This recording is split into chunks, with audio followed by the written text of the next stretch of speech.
So, moving to Thailand, should you buy or rent? That is the million-dollar question, and we're going to answer it today.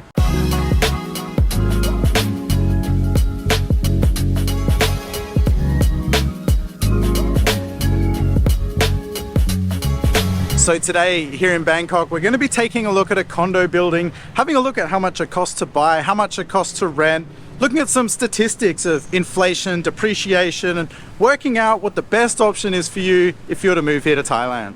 Now, if you're from the US or UK or Australia, something that's always been drilled into us from a young age is that you should buy a property. It's the best investment. It's never going to go down. And it's just a safe investment for you to have. But here in Thailand, that's actually not always the case. A big thing about the property market here is supply and demand. So here in Bangkok, as an example, a lot of the places are practically empty. So my condo building that I live in is only 30% occupancy. This one I'm visiting today is a similar amount. I think it's 35 to 40% occupancy. This is kind of the norm for a lot of the condos in and amongst the city. Comparing that to, if you're to use Australia as an example, the rental market is insane at the moment. Anytime there's a property for rent, there's hundreds of people will show up and they all want the same place. Whereas here, you can walk up to a building that interests you and there'll be several condos available within that building that you can get at any time that you want.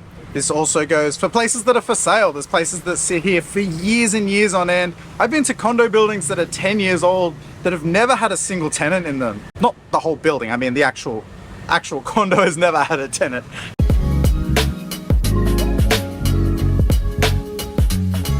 So just a quick disclaimer before we get too far into this. I'm not a real estate agent. I'm not a financial advisor. This is all just information that I've gathered from my years of living here, listening to people's stories, all the facts and statistics and everything. I've just Googled all that information is readily available, but you should definitely get a second opinion before making major life decisions. Don't do that based off what I say, but the majority of information I've gathered is all available online. First up, let's talk about property value and how property value changes over time here. So if we were to look at a period of the last 10 years, say you wanted to own a home here for 10 years in Bangkok, the average price of a home has only gone up 20% over the last 10 years, which, I mean, while that is good growth, something that you need to take into consideration here is depreciation of property, which is unheard of back in the West. But basically, as the new condos get built, the older ones become less desirable, and given that they're not full, all these buildings are all sort of 30%, 50% occupancy, the demand doesn't meet the supply, and ultimately the prices end up coming down. They will sort of eventually go up over time,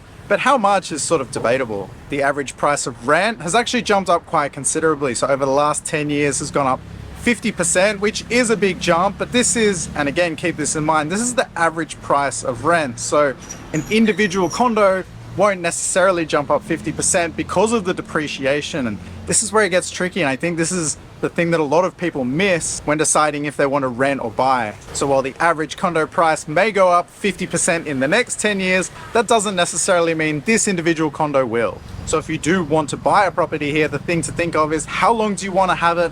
How much are you expecting it to grow in value? How much will it depreciate?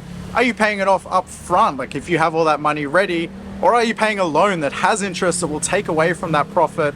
And basically you might end up just flat or even losing money. Following on from how long you want to have the place is what exactly do you want it for? Are you moving out here to retire and see out the rest of your days? Sorry, that's a bit morbid. I don't really know how else to put it. But if you are and you have big savings, then rent is like, it's basically dead money. Pardon the pun there.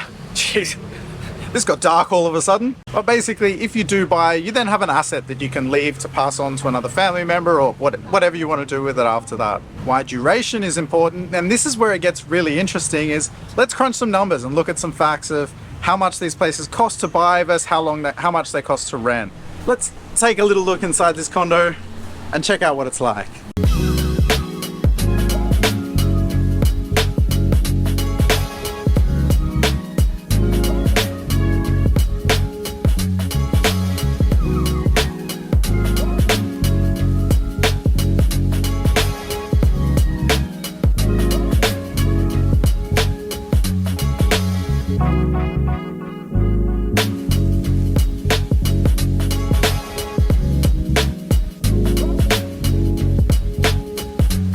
Following on from duration of how long you plan to keep it, this is where it gets interesting. So let's crunch some numbers, work out how much it costs to rent one of these, how much it costs to buy, and how it would work out for you in the short term and the long term. So using this condo as an example, this is a little over 2.5 million baht as an average price to buy one, whereas to rent, you're looking at about 7,000 baht a month.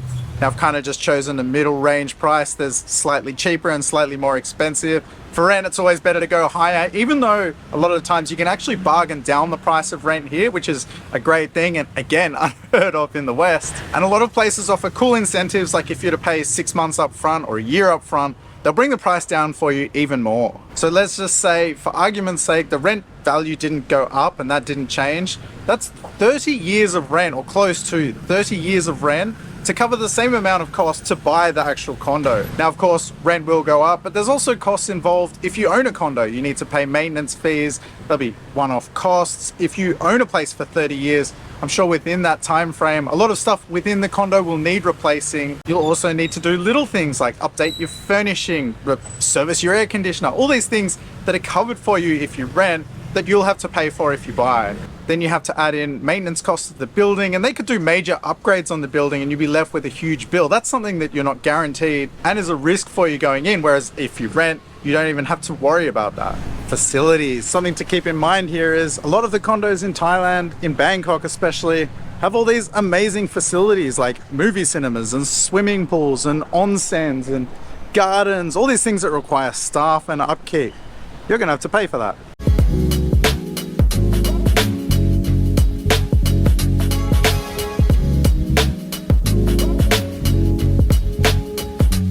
Now, if you are moving here to Thailand or you're coming over here on a holiday, one thing I do really recommend doing is getting yourself a VPN. And I personally use and recommend Surfshark, who are the sponsor of today's video.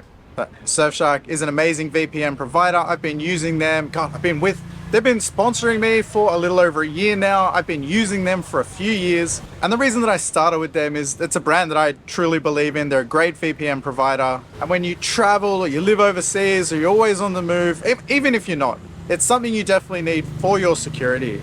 The benefits here are, number one, for me, I've been hacked before and I wanted to protect myself against that. And the other reason is streaming services. A lot of them don't work here for whatever reason, or some shows are not available on Netflix as an example, so you can change your location and get around all of that. Now I've got a great promo code you can use, that's KEYS1, and that gives you 3 months extra for free. I actually signed up on one of these deals using one of my friend's promo codes. I now get it for free. Thank you, Surfshark. But if you're moving abroad, traveling, or even if you're not, definitely get yourself a VPN, stay safe and stay protected. Check out Surfshark. All the links, information, everything you need to know is down in the description below.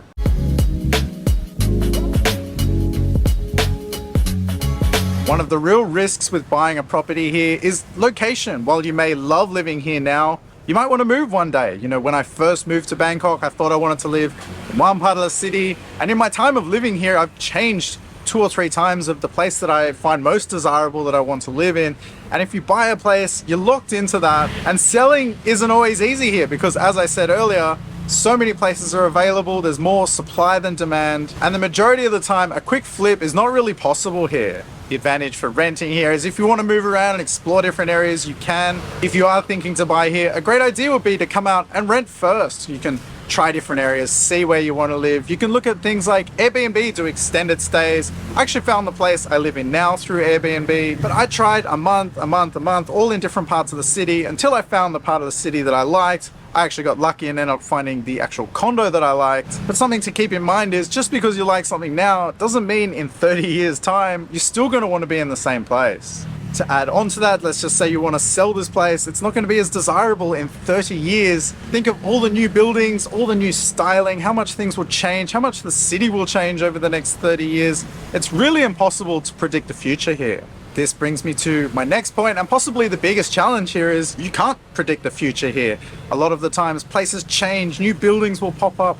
You don't know if where you're living now, they're not going to knock the building down next door and build something new and you're going to have construction out the front of your place for a year. You don't know if they're going to knock down your building. You may have a really nice outlook now and they build a giant structure in front of it. I've got a good example.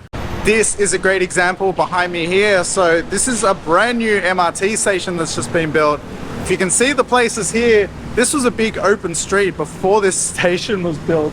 And now the station goes right up to the front of these houses. So these people have entirely lost their view. And now if you walk along here, you can look straight in the living room window of some of these places.